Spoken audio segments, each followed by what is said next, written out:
వివాహేతర సంబంధానికి అడ్డుగా ఉన్నాడని భర్తను ప్రియుడితో కలిసి హత్య చేసిన సంఘటన నంద్యాలలో ఆలస్యంగా వెలుగులోకి వచ్చింది. వివాహేతర సంబంధానికి అడ్డంగా ఉన్నాడనే పేరుతో ప్రియుడితో కలిసి భార్య హత్య చేయించిన సంఘటన స్థానికంగా కలకలం రేపింది. భర్తను హత్య చేయించి ఎవరికీ అనుమానం రాకుండా ఆత్మహత్యగా చిత్రీకరించింది. పోలీసులు విచారణ చేయటంతో అసలు విషయం వెలుగులోకి వచ్చింది. నంద్యాల నూనెపల్లెలోని మంచినీళ్ల బావి వీధికి చెందిన షేక్ హరీఫ్ బాషా పెయింటింగ్ వేస్తూ జీవనం గడుపుతున్నాడు.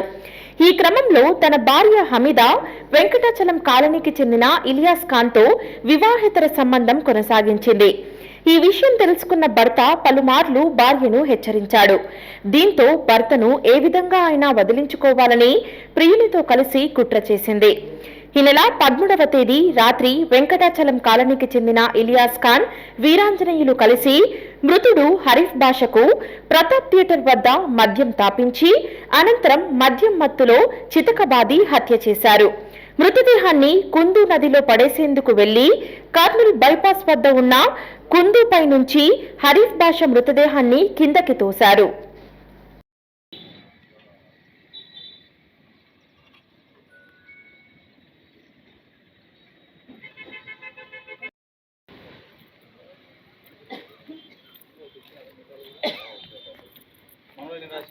దీంతో కుటుంబ సభ్యులు ఆత్మహత్య చేసుకున్నట్లు తెలిపారు. కానీ పోలీసులు అనుమానాస్పదంగా కేసు నమోదు చేసి విచారణ చేపట్టారు. విచారణలో భార్య ప్రియుడితో కలిసి హత్య చేయించినట్లు వెలుగులోకి వచ్చింది.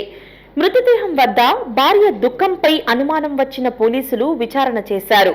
భర్తను హత్య చేయించినట్లు ఒప్పుకోవటంతో పోలీసులు ఆమెతో పాటు హత్యలో పాల్గొన్న ఇలియాస్ ఖాన్, వీరాంజనేయులను అరెస్టు చేసి కోర్టులో హాజరుపరిచారు. జడ్జి రిమాండ్ విధించినట్లు ఎస్ఐ నాగేంద్ర ప్రసాద్ తెలిపారు. సాయంత్రం చాంద్ బాషా అనే వ్యక్తి కంప్లీట్ చేయడం జరిగింది. ఎవరైతే ఉన్నారో వాళ్ళ అన్న హరీఫ్ బాషా ఇక్కడ కుందునది బ్రిడ్జి పైన కింద పడి చనిపోయాడని చెప్పగా మేము వెళ్ళి ఆ వ్యక్తిని చూడడం జరిగింది. అతని పైన ఇంజరీస్ కనపడాలి, కొట్టి చంపేసినట్టుగా.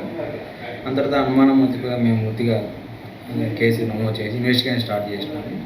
నిన్నటి దినం ఇన్వెస్టిగేషన్ మాకు తెలియని విషయం ఏంటంటే, నిన్నటి దినము ఆర్ఐ దగ్గర పోయి ఎవరైతే ఉన్నారో వాళ్ళ డిసీరల్ భార్య అమితా బి కానీ, అలాగే అమితా బి యొక్క అక్రమ సంబంధం కలిగి ఉన్న ఇలియాస్ ఖాన్ వాళ్ళ ఫ్రెండ్ ముగ్గురు కలిసి అమితా బి చెప్పడం వల్లనే వీళ్ళిద్దరు కలిసి అతన్ని కొట్టి ప్రతాప్ దగ్గర కొట్టి అక్కడి నుంచి తీసుకెళ్లి దేవనగర్లో కొట్టేసి చనిపోయిన తర్వాత ఎవరికి అనుమానాలు ఉన్నాయి దొరకకుండా కోసమని అక్కడ మన కుందనాలు పారేయడం జరిగింది. ఇన్వెస్టిగేషన్లో వీళ్ళు కొట్టి చంపడం చనిపోయినారు, అతను అడ్డు తొలిగిపోతే వీళ్ళు కలిసి ఉండొచ్చు ఉద్దేశంతో ఈ విధంగా చేసిన తేలింది.